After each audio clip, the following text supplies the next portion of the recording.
দেশ স্বাধীনের পর থেকে এই পর্যন্ত যারাই একবার ক্ষমতায় যায় ওই মসনদে বিভিন্ন ছলে বলে কলে কৌশলে দুর্নীতি করে, জনগণের অধিকার লুণ্ঠন করে, ক্ষমতা ছাড়তে চায় না, সবাই ক্ষমতা ছাড়াতে বাধ্য করতে হয়। আগে তো শুধু একটা পুরো বাংলাদেশটা জেলখানায় পরিণত হয়ে গেছিলো, মানুষের কথা বলার স্বাধীনতা, এমনকি মানুষ মোবাইল ফোনও ভয়ে কথা বলে নেই, যে বলে যে সরকারি কথা পরে পুরো বাংলাদেশটাই জেলখানায় পরিণত হলো। এমনকি যে সারা বাংলাদেশে যত মানুষ আছে কেউই এই যে আওয়ামী ফ্যাসিবাদের ষড়যন্ত্র থেকে মুক্তি ছিল না, জুলুম নির্যাতন থেকে মুক্তি ছিল না। যেমন আমার কথাই বলি, আমার এই শহীদ উদ্যান থেকে গ্রেপ্তার করেছিল বিনা অপরাধে, আমারে 12 দিন খাটিয়েছিল। আমি এই যে আপনার মিন্টো রোড কি যেন ডিবি পুলিশের কার্যালয় ছিলাম।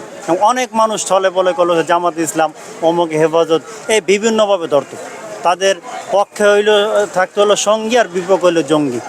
দাড়ি টুপি পাঞ্জাবি দেখলে তো মানুষ ধরতো। হ্যাঁ, সবসময় আমরা আতঙ্কিত থাকতাম। আপনারা আতঙ্কিত থাকতেন কিনা? আমি নিজে দেখেছি, আপনার একটা সঠিক পোস্ট দিতে গেলেও সমস্যা হইতো। মানুষ ঢাকা পুলিশের ভয়ে আসে নাই, পুলিশের ভয়ে মানুষ ঢাকা ছিল না। তারা যতদিনে ক্ষমতায় ছিল তারা তো মূলত এই রাষ্ট্রযন্ত্র ব্যবহার করে বন্দুকের নালার উপর দিয়ে জনগণের ঘাড়ে চেপেছিল। তারা তো দেশ স্বাধীনের পর থেকে, বিশেষ করে আপনার এই যে ডক্টর ফখরুদ্দিনের আমলের পর থেকে এই পর্যন্ত আমার মনে হয় তারা তো একবারও ভোট পেয়ে ক্ষমতা জানায়।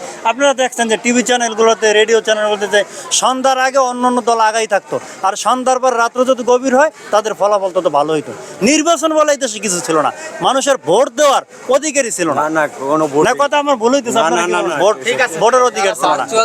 সময়গুলা খুবই ভয়ঙ্কর ছিল, ভয়ভীতি কাজ করতো মানুষ। আমরা সবসময় আতঙ্কে থাকতাম, কোন সময় কোন মামলা দেয়, একটা অন্ধকারে নিমজ্জিত ছিল। আর এখন কোনো একটা দল এই স্বৈরাচারের ভূমিকেই কাজ করতেছে, বলে যে আমরা ক্ষমতায় যে এই করব সেই করব। আচ্ছা, আমি বলতেছি তাদের উদ্দেশ্যে যে তারা ক্ষমতায় যাবে এই কথা কে বলছে? এটা কি কেউ নিশ্চিত করে বলতে পারে?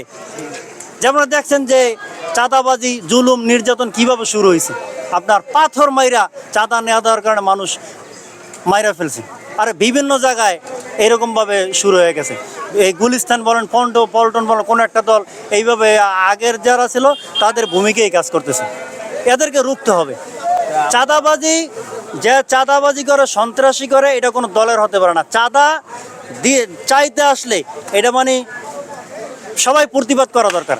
এখন মানুষের এরকম যে আমি এই যে চকবাজার মিটফোর্ডের ঘটনাকে উদ্দেশ্য করে বলতে চাই যে একটা মানুষ এইভাবে নির্মমভাবে হত্যা করছে, কোনো একটা লোক তাদেরকে সহযোগিতার জন্য, বাঁচানোর জন্য আগাই আসে না।